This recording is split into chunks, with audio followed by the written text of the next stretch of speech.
Bonjour, c'est Madame Sans Opinion. Celle qui dit oui, celle qui dit non, celle qui dit oui et non. Aujourd'hui, je vais vous donner mon avis, ou pas, sur ChatGPT. Vous savez, l'intelligence artificielle pondue par Microsoft, qui propose de faire tout un tas de choses à notre place, tant et si bien qu'on se demande si elle ne va pas la prendre. Notre place, si elle va pas prendre notre place. C'est ce que je voulais dire. Je sais que vous vous posez la question, alors crevons l'abcès tout de suite. Non, ce que je suis en train de raconter n'a pas été écrit par ChatGPT. Dieu m'en garde! Je ne sais déjà pas quoi foutre de mes journées, alors si en plus je demande à un robot de faire le peu de boulot que j'ai, je vais vite me tirer une balle. Et puis par ailleurs, j'ai un caractère très addictif, voyez-vous.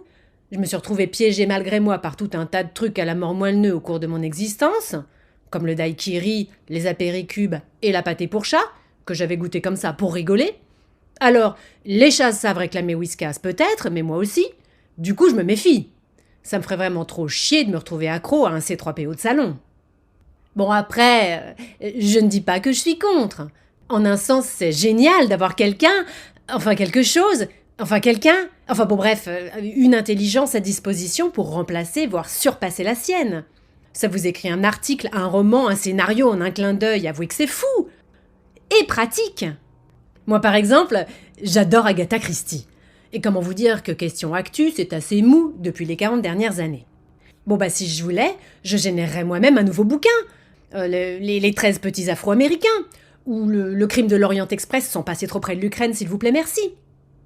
Et puis pensez à toutes ces sagas dont on va enfin pouvoir relever le niveau environ les scénaristes.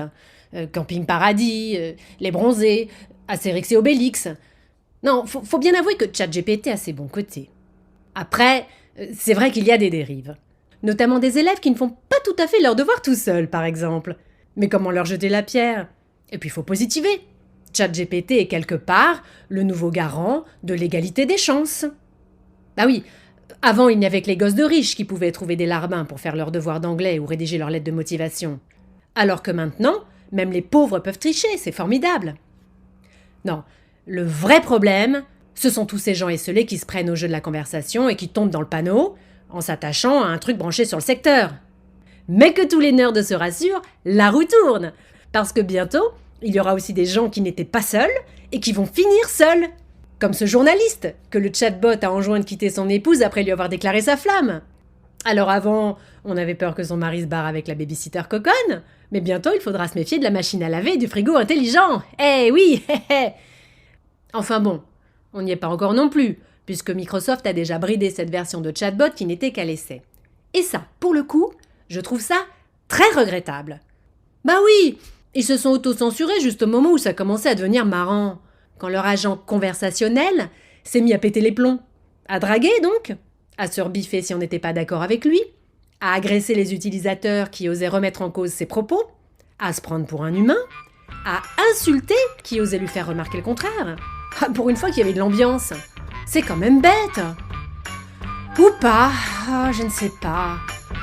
Ça m'énerve. Comme d'habitude, j'arrive pas à me mettre d'accord avec moi-même. Bon, je vois plus qu'une solution. Demander à ChatGPT de trancher pour moi.